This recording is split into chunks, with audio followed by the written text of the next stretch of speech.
Dưới đây là đoạn văn của bạn, được viết lại y nguyên, không thay đổi hay sai bất cứ dấu chấm, dấu phẩy, từ ngữ, xuống dòng. Historical context.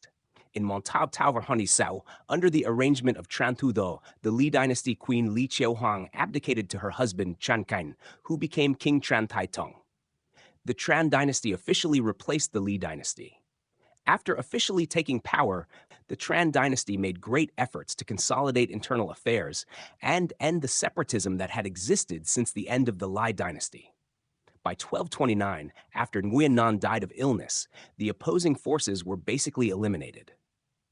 Meanwhile, in the north, China has long been divided. The Song dynasty had to retreat south before the invasion of the Jin dynasty of the Jurchen people. The west was divided by the Western Xia kingdom. By the early 13th century, the Mongols in the northern Jin dynasty were unified under Genghis Khan and became powerful. The Mongols attacked south, destroying the western Xia, 1227, and Jin, 1234. Although they had expanded their territory to the west, destroyed many West Asian countries, and invaded Europe, the Mongols continued to advance south to destroy the southern Song. In 1254, the Mongol army invaded Dali, present-day Yunnan, wanting to invade Dai Viet to create a pincer position to surround the southern Song.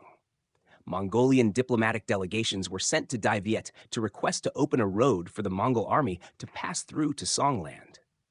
But the Tran kings not only refused but also imprisoned the Mongol diplomats.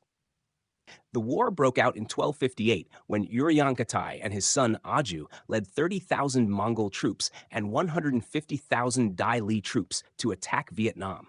The Mongol army quickly won, capturing the capital Thang Long, but was quickly repelled by the Dai Viet army. The War of 1258 lasted only about half a month, at the end of January 1258. 20 years later, without having to go through Dai Viet, the Mongols defeated the Song dynasty. The Yuan Empire was established on the territory of present-day Mongolia and China. This empire sought to expand its territory eastward to Japan and southward. To carry out the plan to advance south, the Yuan dynasty waged war with Champa and Myanmar first. But the army and people of Champa won the resistance, preventing the Yuan army from carrying out their plan to use Champa as a springboard. In Myanmar in 1277, the Mongols also suffered military losses and had to retreat. Dai Viet became the place that had to be conquered so that the Mongols could continue their strategy to the south. Under the guise of asking the Tran dynasty to open the way for the Yuan army to conquer Champa, the Yuan army sought to attack Dai Viet. Brief history of the First Resistance War against the Yuan army, 1258.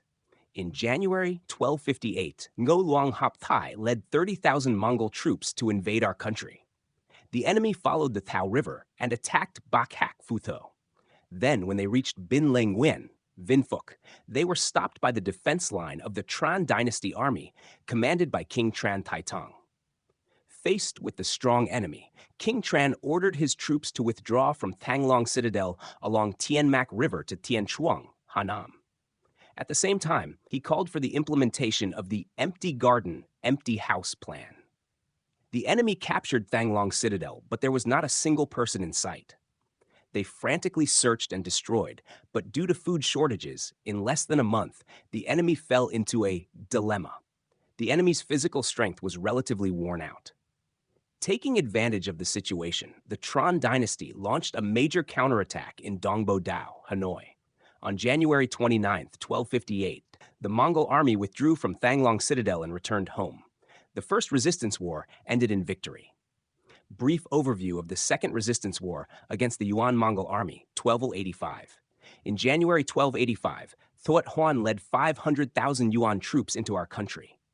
Gaining the advantage in numbers, the Yuan army continuously defeated the Tran dynasty's military posts in Langsan, Sandong, Van Keep, Thu Vat, and Duong River. The Tran dynasty army retreated along the Red River to Van Keep, Thang Long, and finally to Tien Chuang, Nam Dinh, once again implementing the empty house and garden plan. At the same time, the enemy General Toa Do led his troops from Champa to attack Ngayan, Than Hoa. Being pressured from both front and back, King Tran had to withdraw his troops to the sea in Quang Ninh. Only when the Yuan army in the south passed through Than Hoa did they retreat to Than Hoa. Thoth Huan's army launched an attack to the south to destroy the Tran Dynasty army, but failed. Returning to Thanglang, they encountered a food shortage. May 1285, after 5 months of withdrawal, when the enemy army weakened, the Tran Dynasty organized a counterattack. The Dai Viet army won successive victories at Ham Tu, Hung Yen, Chuang Duong Wharf, Hanoi, liberating Thanglang. The Northern Army on the way of retreat was attacked by us at Kao River, Van Keep. The Southern Army was also quickly destroyed in Kwai Chau. The Tran Dynasty army won the Second Resistance War. Toa Do was beheaded. Thoth Huan crawled back to his country through a copper pipe. Brief overview of the Third Resistance War against the Yuan Mongol Army, 1288. In December 1287, the Yuan army attacked our country from 3 wings, Yunnan, Guangxi, and Guangdong, following the East Sea route to Dai Viet. The army led by Thoth Huan followed the route from Langsan to Bakjiang to occupy Van Keep. Then, coordinated with the navy led by O Mani at Bakdang River. The victory of the Tran Dynasty army and people at Van Don was due to General Tran Kandu ordering the Tran Dynasty army to ambush and attack the Yuan army's food-carrying ships, destroying the food-carrying ships. Most of the food ships were sunk. The